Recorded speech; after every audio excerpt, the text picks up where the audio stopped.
नमस्कार। हम बात कर रहे हैं आज एसिड अटैक की। ये मसला आज फिर इसलिए उठा है क्योंकि आज सुबह देश की राजधानी दिल्ली में एक 17 साल की लड़की के ऊपर एसिड से हमला होता है। वो अपनी छोटी बहन 13 साल की लड़की के साथ स्कूल जा रही थी और ऐसा कहा गया है चश्मदीदों की तरफ से कि एक बाइक में सवार 2 लोग आए, उसमें से जो पीछे बैठा वाला लड़का था उसने एसिड फेंका।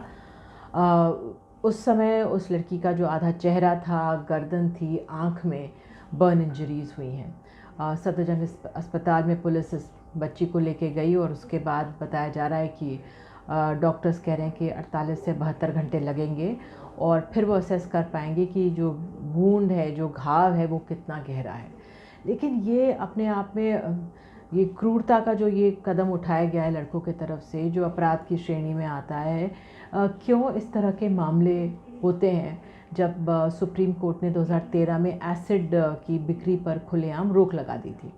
अब आपको बता दें, कुछ दुकानें हैं एसिड बेच सकती हैं, जो पॉइजन एक्ट 1919 है उसके तहत वो दुकानदार रजिस्टर्ड होना चाहिए। इन दुकानदारों को एक बाकायदा एक रजिस्टर मेंटेन करना चाहिए कि कौन आ रहा है ख़रीदने के लिए, उसका एड्रेस, तमाम जानकारी होनी चाहिए। और अगर ये तमाम डिटेल्स दुकान वाला नहीं मेंटेन करता है तो उस पर 50,000 रुपये का जुर्माना होगा।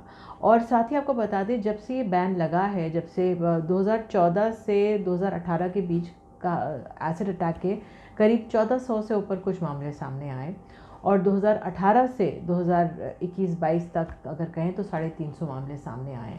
तो हम देख सकते हैं कि इन एसिड अटैक्स में गिरावट सामने आई है, लेकिन ये चल रहे हैं। अब इनमें सज़ा कितनी सख्त है, पेनल्टी कितनी सख्त है, ये अपने आप में इसमें गौर करने की ज़रूरत है। अपराध ऐसा है जिसको रोका नहीं जा सकता, लेकिन उसमें लगाम लगाई जा सकती है। ये एक बहुत महत्वपूर्ण इसमें फैक्टर है। अब पुलिस इस बात की जांच लगाने में लगी हुई है, जांच कर रही है कि ये इन लड़कों ने एसिड लिया कहाँ से होगा। कुछ चश्मदीद बता रहे हैं कि जो लड़के हैं लड़की के घर के आसपास ही रहने वाले हैं, जानकार थे। एक लड़के को इसमें पकड़ लिया गया है, दूसरे की खोज जारी है।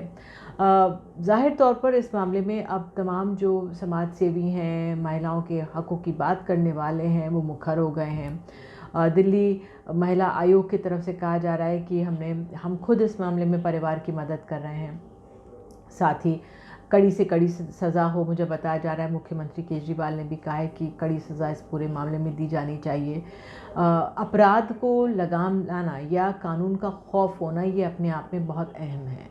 और जिस तरह से ये मामला सामने आया है, लड़की का उपचार तो हो रहा है, लेकिन आप और हम समझ सकते हैं कि किस तरह की मानसिक प्रताड़ना से इस समय बच्ची गुजर रही होगी। मैं 17 साल की है, नाबालिग है और आँख में चोट आ गई है, शरीर में अभी घाव के जलेपन के निशान हैं, तो बड़ी मुश्किल की स्थिति से ये गुजरेगी। ये जो वाक़या, हादसा उसके साथ हो गया है, उसका आगे का भविष्य एक तरह से बिल्कुल पूरी तरह से बदल गया है।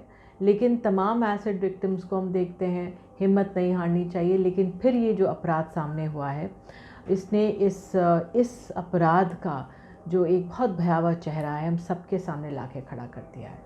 इस मामले में एक तरफ न्याय हो और साथ ही इस लड़की का जल्द से जल्द उपचार हो और आगे भविष्य में ये सबल होकर आगे बढ़ पाए, ये एक बहुत बड़ा दायित्व समाज का है। नमस्कार।